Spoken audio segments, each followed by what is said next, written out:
Hi mga kainlibing nang nainangutan na diri unsay ngalan sa manok nga atong inalagaan or atong binuhi mga kainlibing katong tuwa sa atong farm katong mangitlogan ni kada adlaw. Ang ngalan ato Luman ang brand atong mga manoka. Actually mga kainlibing daghan og klase sa mga manok. Pwede na tong himuon nga layer chicken. Pwedeng himuong farming gani, pangpaitlogan na ay H&N, white decal, brown decal, basta mga inana na apoy leghorn. Tapos na ay katong amo luman.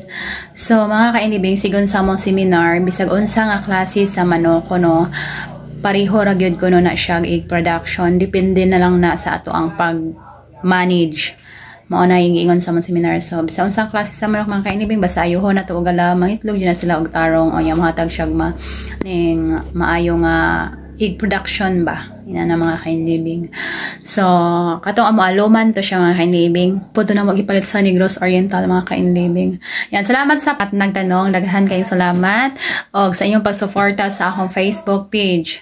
Ayaw mo kalimot og sunod para makita-kita ta sa atong sunod nga mga video, or kung ganahan ka na suggestion or pangutana kabahin sa atong farm sa pagmamanukan, or kung ganahan kang na-suggest og comment para at least na ako'y idea pod o nya ako po mo matagaan og idea yan. God bless og amping mo parmi.